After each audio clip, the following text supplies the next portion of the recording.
देख रहे हैं आपका अपना चैनल नेशन फर्स्ट और मैं हूं आपके साथ सत्यम गौर। बुलेटिन की शुरुआत करेंगे अहम खबर के साथ। आपको बता दें, उत्तर प्रदेश में ब्लॉक प्रमुख के चुनावों में गुरुवार को नामांकन के दौरान कई जगह पर हिंसा और झड़प की खबरें सामने निकल कर आई हैं। और इसी बीच लखीमपुर खीरी जिले में परसौगा जो ब्लॉक है, वहां की जो सपा प्रत्याशी रितु सिंह ने यहां पर सत्ता पक्ष के लोगों पर आरोप लगाया है।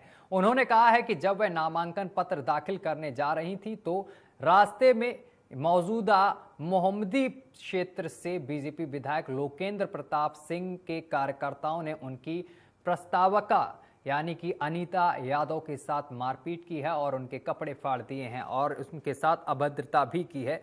साथ ही नामांकन पत्र दाखिल करते समय उनका नामांकन पत्र भी छीनकर फाड़ दिया गया है। और इसी घटना को लेकर समाजवादी पार्टी के प्रमुख अखिलेश यादव ने भी राज्य सरकार पर निशाना साधा है। उन्होंने सत्ता के भूखे योगी के गुंडे कहते हुए सोशल मीडिया पर वीडियो पोस्ट कर दिया है। अखिलेश यादव ने आगे कहा है कि प्रदेश में स्पीकर विधायक कोई भी सुरक्षित नहीं है और बीजेपी की सरकार को जनता की सबक सिखाएगी।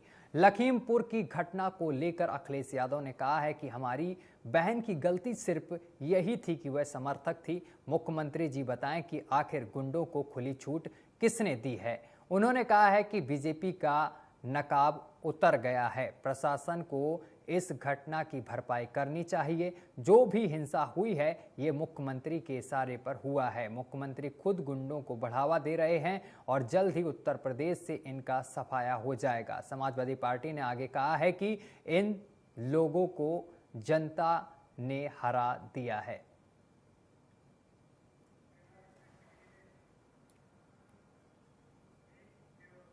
तो आपको बता दें कि समाजवादी पार्टी की तरफ से इस तरीके के बयान दिए गए हैं। चलिए अगली खबर का रुख कर लेते हैं। आपको बताते चले कि रूस की स्पुतनिक वी वैक्सीन जल्द ही देश में सरकारी टीकाकरण स्थानों पर यहां पर मुफ्त में उपलब्ध होने वाली तीसरी कोविड वैक्सीन बन गई है। और आपको बताते जाएं कि ये जो वैक्सीन है वो तीसरी वैक्सीन बन जाएगी। और जानकारी के अनुसार देश राष्ट्रीय तकनीकी सलाहकार अध्यक्ष डॉक्टर NK अरोड़ा का कहना है कि देश में अभी स्पुतनिक वी केवल प्राइवेट सेक्टर में उपलब्ध है।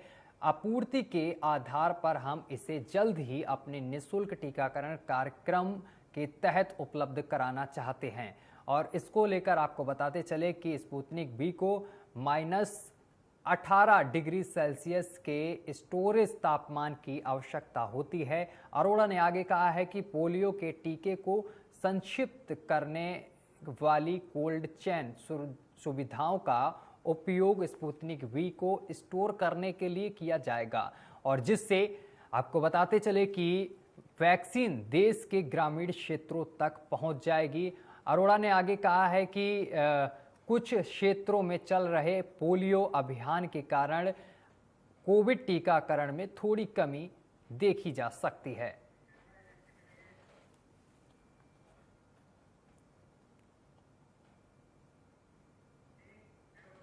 और भारतीय क्रिकेट टीम के पूर्व कप्तान और मौजूदा BCCI चीफ गौरव गांगुली 49 साल के हो गए हैं। गुरुवार को उनके जन्मदिन उनके कई प्रशंसकों ने उन्हें जन्मदिन की बधाई दी है। जानकारी के अनुसार कई राजनीतिक और अन्य क्षेत्रों से जुड़ी हस्तियों ने भी सौरव गांगुली को उनके जन्मदिन पर शुभकामनाएं दी गई हैं। और इस बीच एक तस्वीर सबसे खास नजर आई है जब पश्चिम बंगाल की मुख्यमंत्री ममता बनर्जी सौरव गांगुली को उनके जन्मदिन की बधाई देने उनके घर पहुंची। जो तस्वीर सामने आई है उसमें नजर आ रहा है कि ममता बनर्जी अपने हाथों में फूल का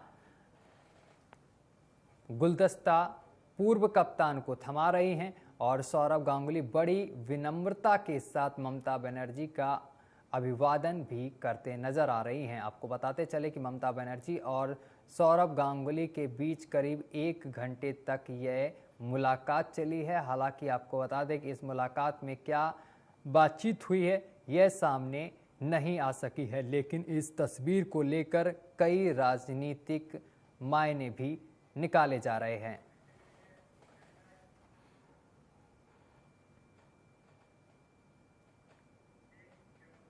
और केंद्रीय सूक्ष्म लघु और मध्यम उद्यम मंत्री नारायण राणे ने कहा है कि वह अभी भी बाला साहेब ठाकरे को अपना गुरु मानते हैं। उन्होंने कहा है कि उद्धव ठाकरे के कारण उन्हें शिवसेना छोड़नी पड़ी थी। बता दें कि एक इंटरव्यू में राणे से सवाल किया गया है कि जहां पावर होती है आप वहीं चले जाते हैं। इस पर उन्होंने कहा है कि मैं 39 साल तक शिवसेना के साथ रहा हूं और बाला ठाकरे जी ने मुझे सीएम बनाया, बल्कि आज भी मैं खुद कैबिनेट में जगह नहीं मांगी थी। जब मैं पार्टी के लिए काम करता हूं तो पार्टी मेरे बारे में सोचती है। मैं बाला साहेब जी का सम्मान करता हूं, उन्हें अपना गुरु मानता हूं। जब मैं शिवसेना में था तब भी मुझे उद्धव ठाकरे का साथ नहीं था, मैंने उनकी वजह से ही शिवसेना छोड़ी। यानी कि उन्होंने बाला ठाकरे, आपको बता दें कि उन्होंने बाला साहेब को अपना गुरु बताया है और शिवसेना का जो छोड़ने का रीज़न है वो उद्धव ठाकरे को ठहराया है।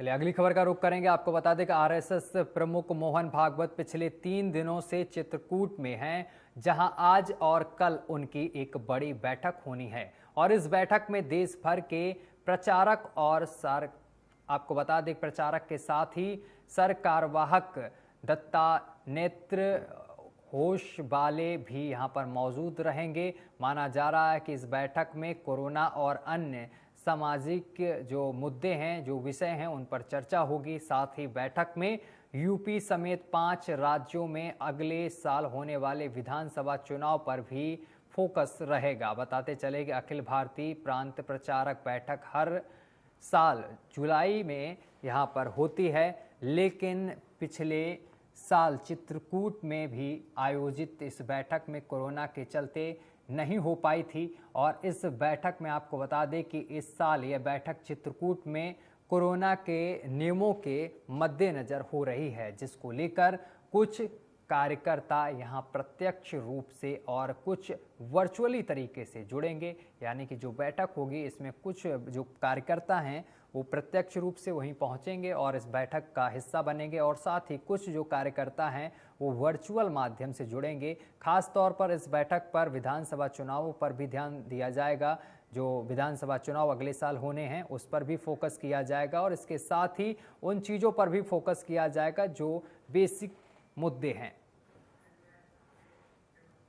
और लालू प्रसाद यादव और राबड़ी देवी के बड़े बेटे तेज प्रताप यादव अपने अनोखे अंदाज के लिए जाने जाते हैं। अब एक बार फिर तेज प्रताप चर्चा का विषय बने हुए हैं और इस बार वो इसलिए चर्चा में है क्योंकि उन्होंने अगरबत्ती का कारोबार शुरू कर दिया है। उन्होंने अपना कारोबार LR यानी कि लालू राबड़ी राधा कृष्ण नाम से शुरू किया है। इसमें LR का मतलब आपको बताते चले कि लार्जेस्ट रीच है और बताया जा रहा है कि इसमें आपको बता दें कि किसी तरह के केमिकल का इस्तेमाल नहीं किया जाएगा, बल्कि इसे मंदिर में चढ़ाने वाले फूलों से बनाया जाएगा। तेज प्रताप की माने तो ऐसी अगरबत्ती उन्होंने मथुरा वृंदावन में खरीदी थी। दिल्ली के एक दोस्त की अगरबत्ती फैक्ट्री में बनते देखी तो उससे प्रभावित होकर पटना में आयुर्वेदिक अगरबत्ती बनाने की उन्होंने सोची, जिसके बाद उन्होंने इस कारोबार को डाल दिया है और इसमें विदाउट केमिकल के एक अगरबत्ती तैयार की जाएगी और इसका नाम उन्होंने LR नाम से इस फैक्ट्री को शुरू किया है।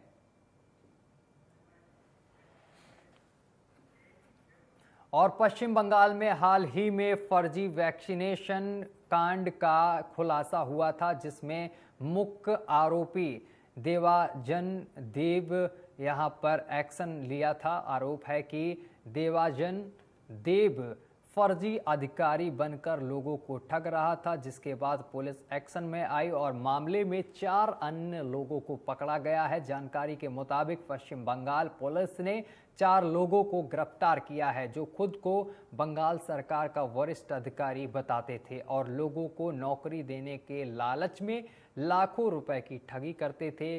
बता दें कि पुलिस ने यह एक्शन 20 साल के युवा की शिकायत पर लिया है। नौकरी का झांसा देकर लाखों का चूना लगाते थे और साथ ही आपको बता दें पुलिस ने गिरफ्त में 4 फर्जी अफसर यहां पर गिरफ्तार किए गए हैं। मुख्य आरोपी देवाजन अभी फरार बताया जा रहा है।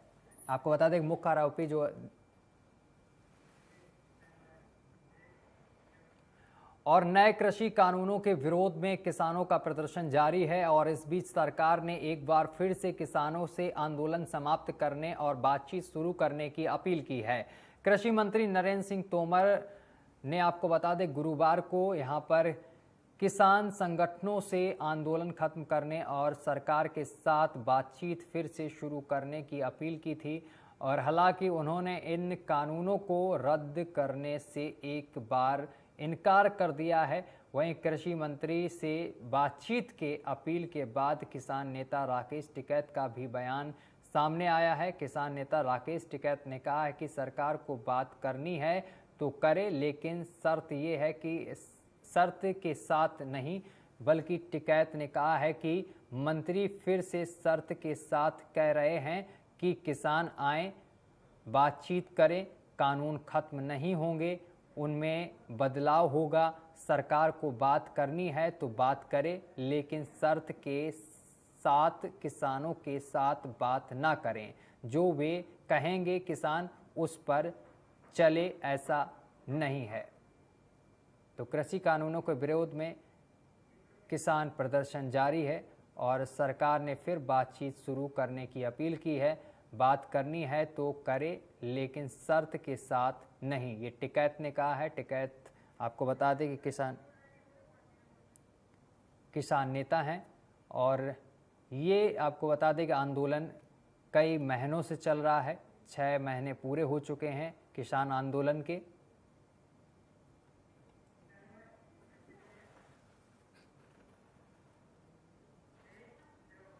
और उत्तर प्रदेश में ब्लॉक प्रमुख चुनाव में हुई हिंसा को लेकर पूर्व सांसद पप्पू यादव योगी सरकार से ज्यादा अखिलेश यादव पर नाराज दिखे हैं।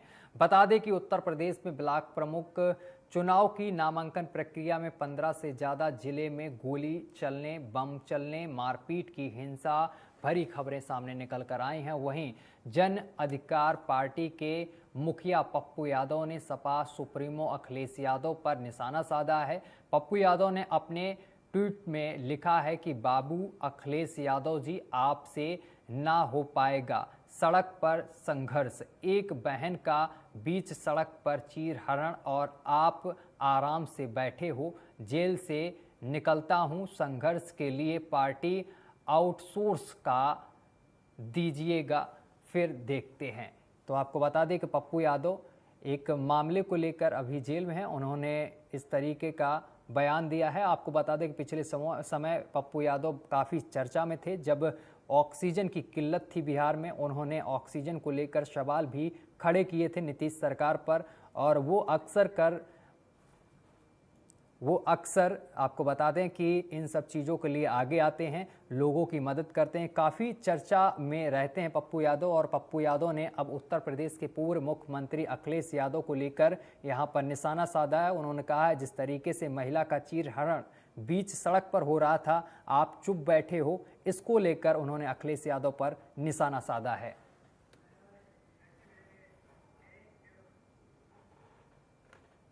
तो आपको बता दें कि अगली खबर का रुख करेंगे। मंत्री के रूप में कार्यभार संभालने के बाद पशुपति कुमार पारस मीडिया के सवालों का जवाब दे रहे थे और उसी दौरान उन्होंने चिराग पासवान मामले पर कहा है कि लोकसभा अध्यक्ष के जिस फैसले पर चिराग कोर्ट गए हैं वह कानूनन सही नहीं है।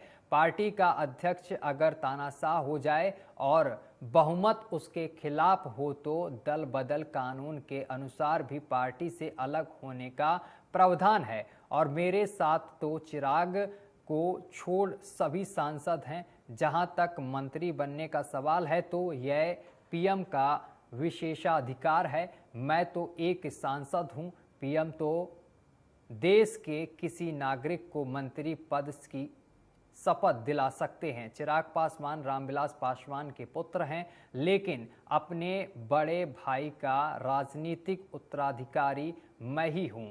जिस पद को उन्होंने छोड़ा, बाद में मुझे उस पर बिठाया गया है। प्रधानमंत्री नरेंद्र मोदी ने हम पर बहुत भरोसा किया है। जैसे मैं रामविलास पासवान के भरोसे पर खरा उतरा, उसी तरह प्रयास होगा कि पीएम के भरोसे पर भी खरा उतरूं।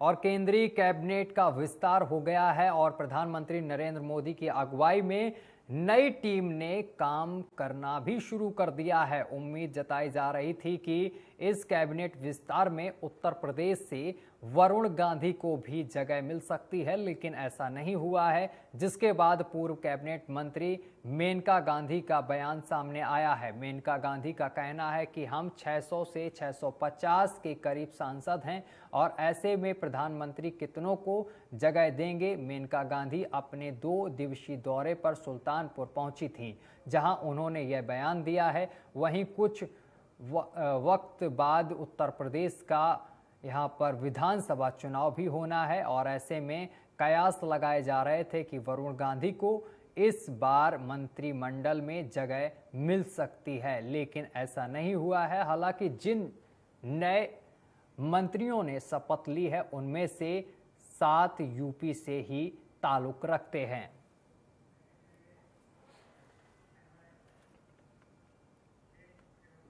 और जम्मू कश्मीर में एक बार फिर से आतंकियों और सुरक्षा बलों के बीच मुठभेड़ चल रही है और यह मुठभेड़ आपको बताते चले कुलगांव के रेडवानी इलाके में हो रही है। पुलिस के मुताबिक कुलगांव के रेडवानी इलाके में 2 से 3 आतंकियों के छिपे होने की आशंका जताई जा रही है, जिसको लेकर पुलिस ने सुरक्षा बलों के साथ मिलकर मोर्चा संभला हुआ है। बताते चले कि पिछले 24 घंटे में सुरक्षा बलों और आतंकियों के बीच यह तीसरा मुठभेड़ बताई जा रही है, जिसमें गुरुवार को दक्षिणी कश्मीर में 2 अलग अलग मुठभेड़ में 4 आतंकी मारे गए थे।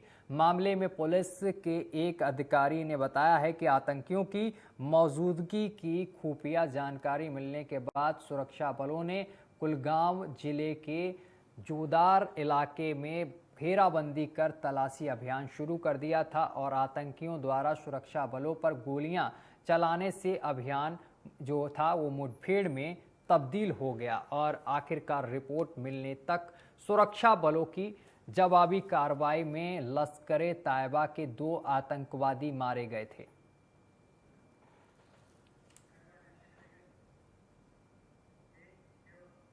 और देश में पहली बार भोपाल एम्स में हुई कोविड शवों के पोस्टमार्टम में जो रिपोर्ट सामने आई उसे जानकर आप हैरान रह जाएंगे।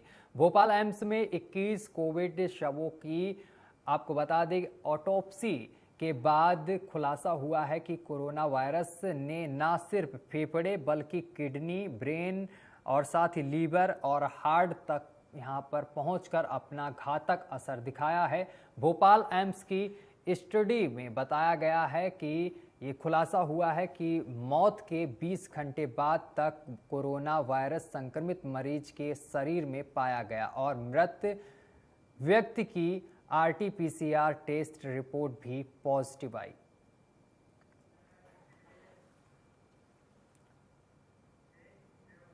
और पाकिस्तान की बात करेंगे। आपको बता दें पाकिस्तान के प्रधानमंत्री इमरान खान ने यहां पर चेताया है कि अगर कोविड-19 को फैलने से रोकने के लिए लोगों ने नियम का उल्लंघन किया तो पाकिस्तान में कोरोना वायरस की चौथी लहर आ सकती है और देश में इस महामारी से 22,000 से अधिक लोगों की जान चली गई है। और वहीं इस सप्ताह कोविड-19 के नए मामलों की संख्या में अधिक वृद्धि होने के मद्देनजर खान ने लोगों के लिए एक वीडियो संदेश भी जारी किया है।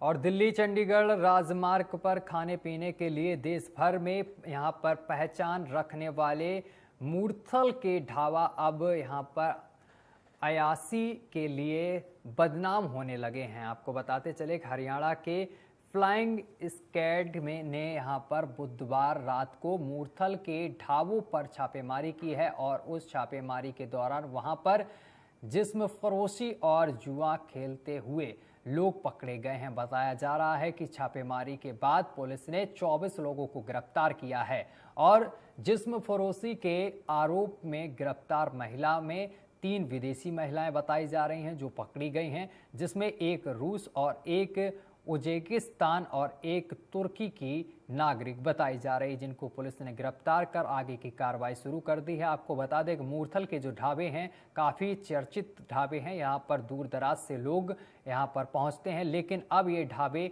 यहाँ पर अयासी का अड्डा बने हुए हैं।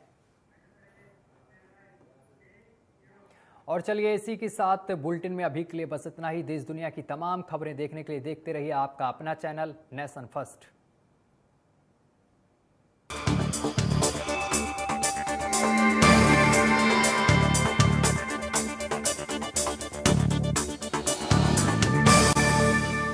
ट्रायल के नतीजे सितंबर से पहले ही उपलब्ध हो जाने की उम्मीद है। वहीं इस